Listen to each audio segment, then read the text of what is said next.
Dear listeners, welcome back to English Story Time. Today's story is called The Wrong Door. A tired woman checks into a hotel late at night. She opens her room door and finds a stranger already inside, sitting quietly in the dark. The vocabulary in this story is clear, simple, and easy to follow. Let's begin. Her name is Clara. She is 32 years old. She works as a sales manager for a small company. Tonight, Clara is completely exhausted. She has been traveling for 12 long hours. Her back aches and her eyes burn.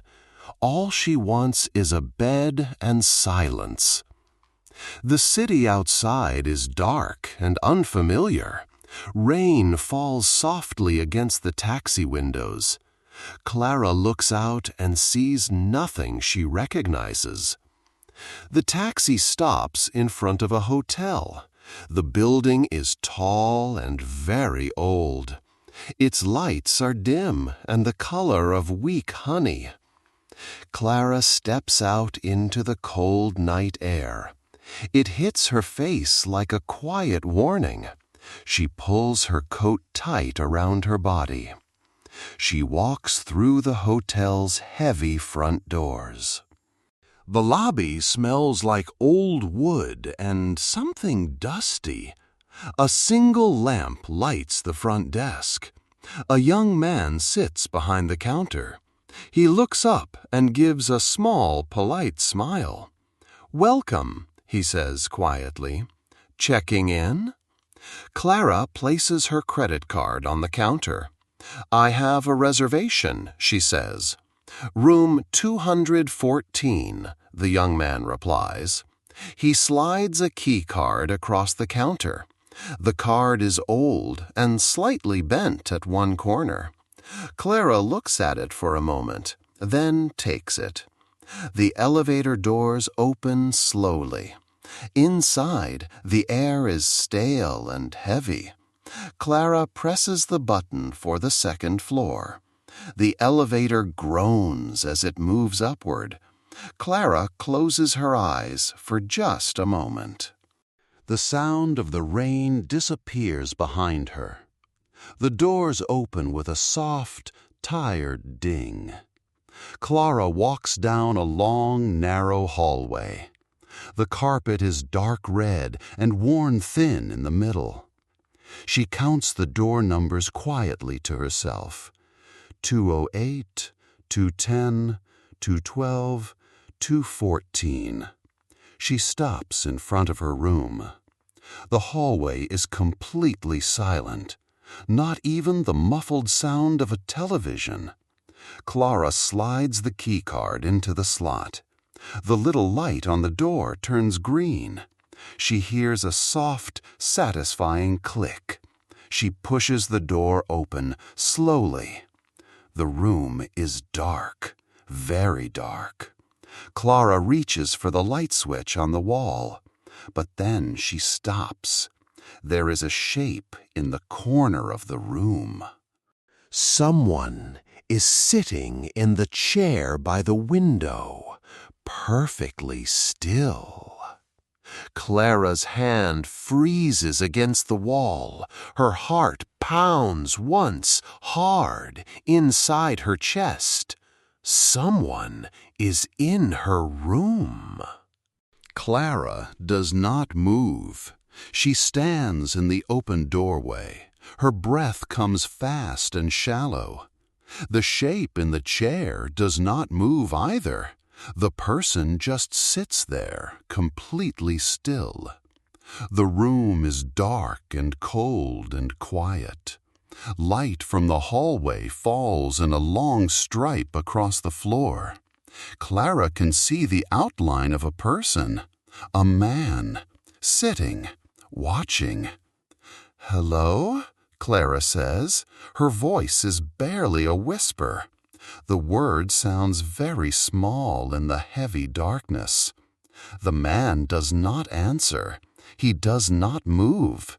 He just looks at her with calm, still eyes. Clara's fingers find the light switch at last. She flicks it on. Yellow light fills every corner of the room. The man is old. He has white hair and very pale skin. He wears a dark jacket and neat gray trousers. His hands rest flat on his knees. His posture is perfectly straight, like a man used to waiting. He looks at Clara with calm, dark eyes. Clara's heart is pounding fast. "Who are you?" she asks. Her voice shakes just a little. The man does not answer right away. He looks at her for a long, quiet moment. Then he opens his mouth slowly. "You were not supposed to come." Those 4 words hang in the air between them. Clara stares at him. She does not understand them at all. I have a reservation," Clara says firmly. She holds up the key card. "This is my room." Room 214. The man shakes his head very slowly. "No," he says softly, "this is not right." His voice is low and completely calm. Clara takes one step back toward the open door. Her instincts tell her to leave immediately, but something else keeps her feet on the floor. "How did you get in here?" she asks. The man does not answer. He looks down at his hands on his knees. Clara notices something strange about the room. There is no suitcase, no coat hanging on the back of a chair, no bag, no phone, no shoes by the bed. The man has nothing with him at all. He sits with empty hands and empty pockets, like a man who has been waiting for a very long time. "I am calling the front desk," Clara says. She pulls out her phone with a steady hand, but her fingers are trembling. "Please," the man says suddenly. That one small word stops her completely. His voice sounds tired and deeply sad. Clara looks up from her phone slowly. The man is looking at her again. His eyes are not threatening. They are afraid. "Please," he says again, softer this time. "Sit down." Clara does not sit, but she does not leave either. "Who are you?" she asks again. Her voice is steadier now. She crosses her arms over her chest. The room feels heavier somehow, like the walls have moved closer.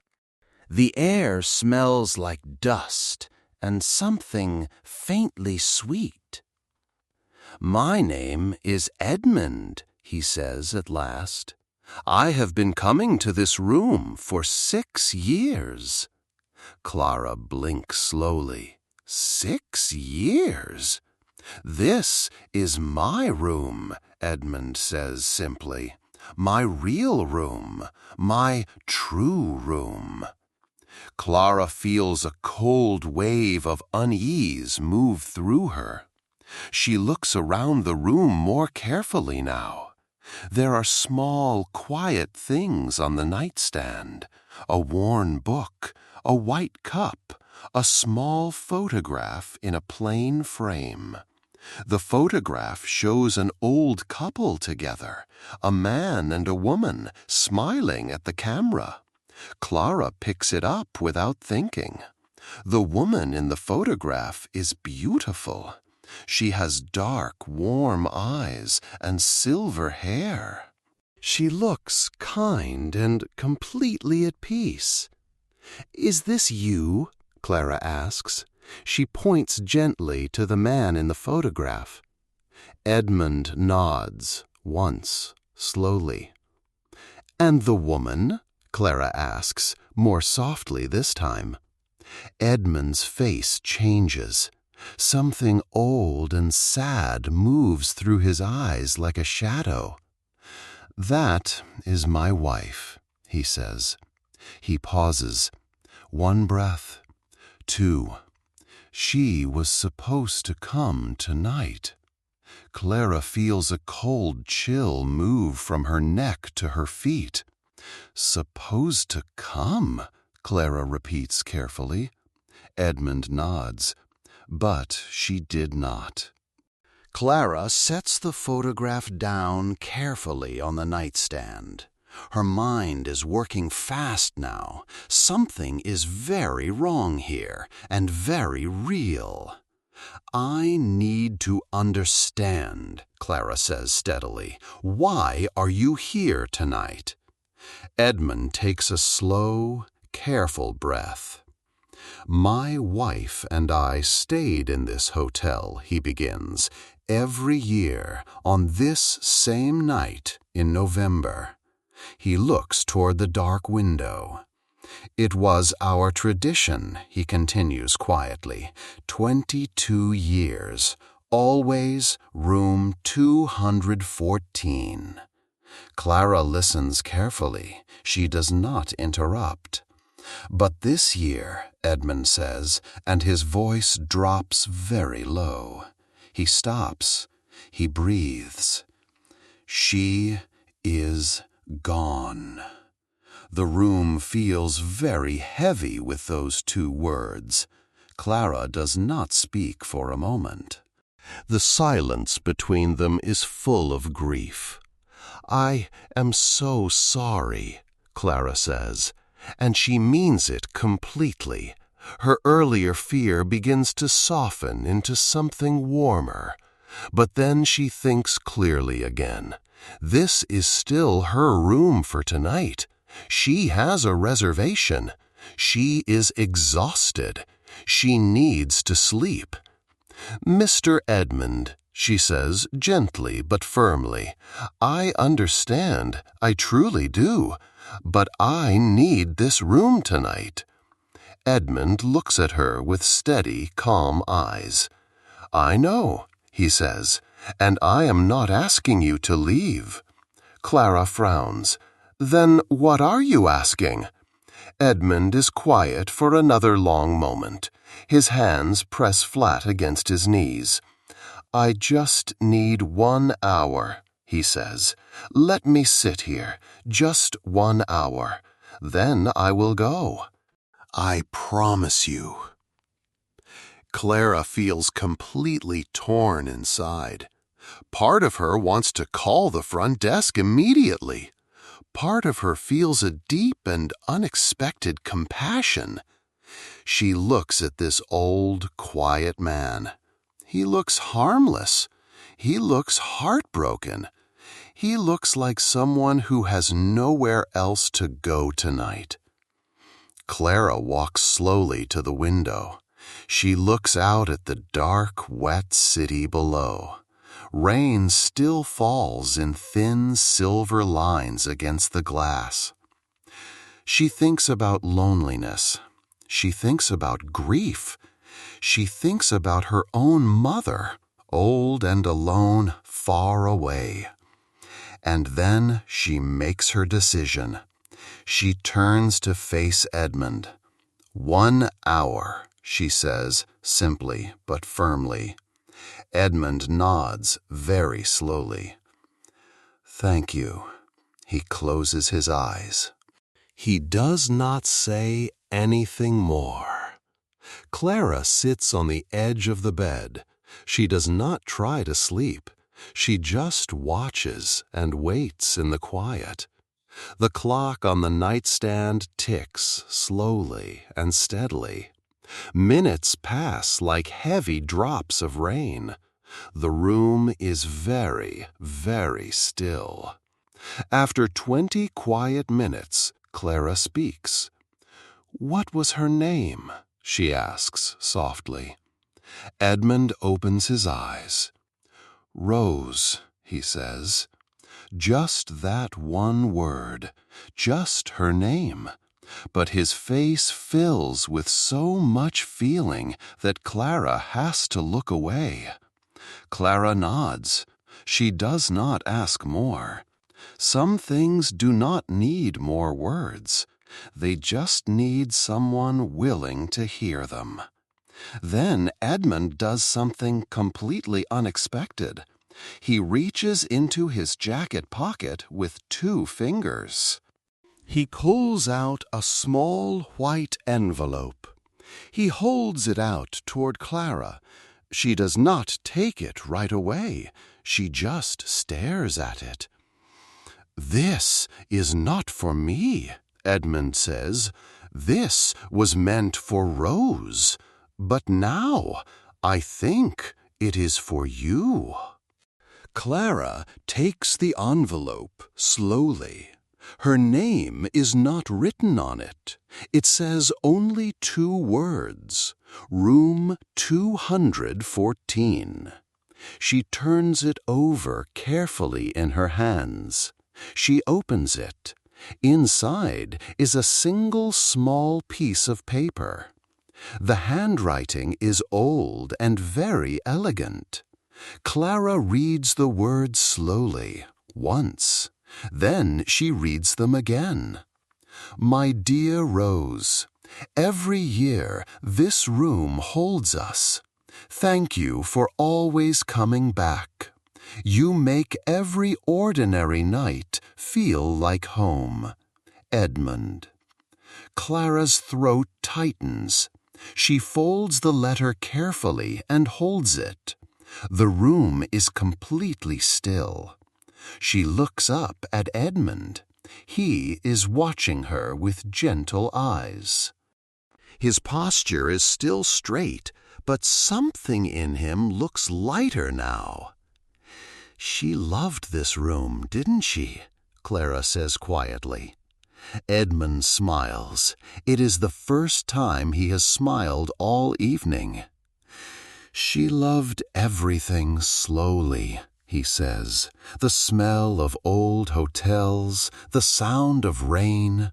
She said ordinary things are the most beautiful." Clara looks around the room with different eyes now.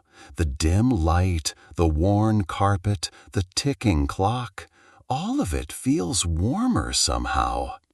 "Why did you give this to me?" Clara asks. She holds up the letter gently. Edmund is quiet for a moment. "Because you stayed," he says simply. "You were exhausted. You were afraid. But you stayed and you listened." Clara does not know what to say. Edmund stands up slowly from the chair. He smooths the front of his dark jacket. "Rose always said that too," he continues. "She said the kindest thing a person can do is simply stay." He walks to the door of the room. He stops with his hand on the handle. He turns and looks at Clara one final time. "Thank you," he says, "for 1 hour and for listening. Sleep well, Clara." Clara opens her mouth, but then she pauses. She never told him her name. The door opens and closes softly. Clara sits alone in the quiet room. The clock on the nightstand ticks on. She looks at the letter in her hands one more time. She folds it gently and puts it back in the envelope. She places it beside the photograph on the nightstand. Tomorrow morning she will ask the young man at the front desk about Edmund. She already knows what he will say. He will say, "There is no guest by that name." But tonight none of that matters.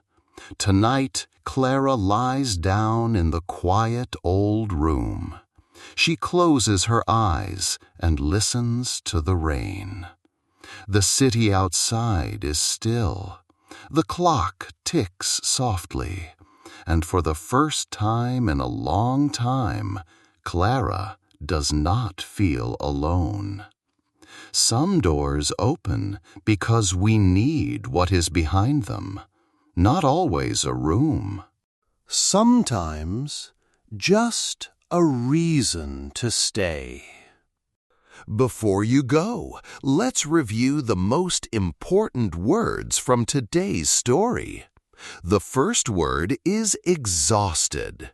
This means extremely tired, having no energy left at all.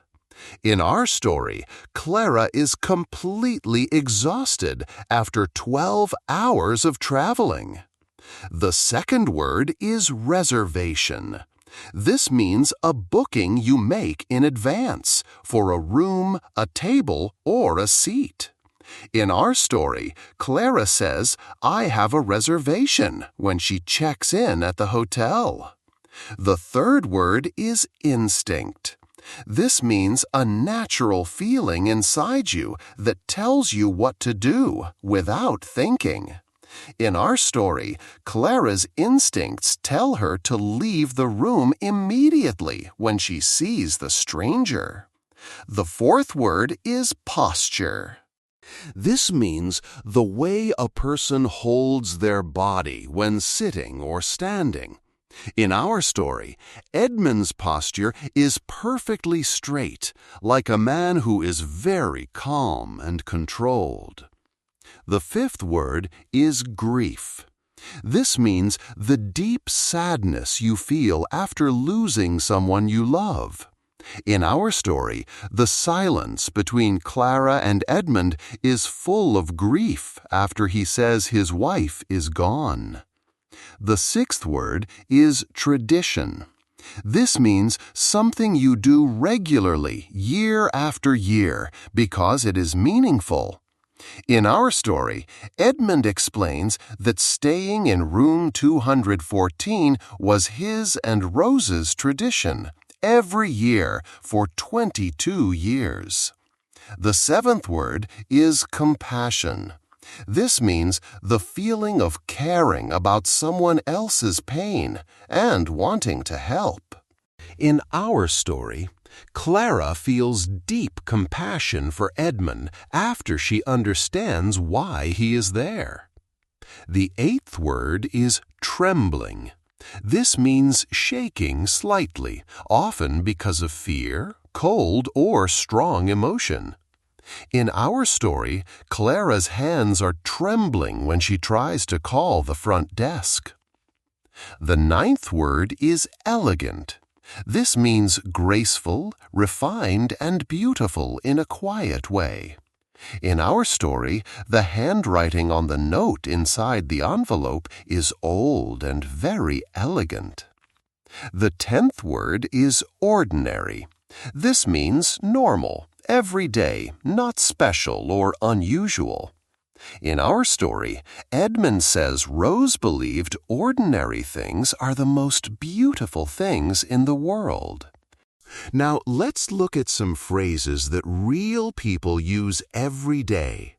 The first phrase is, "I have a reservation." This means you have already booked something in advance and you are confirming it. In the story we hear, "I have a reservation."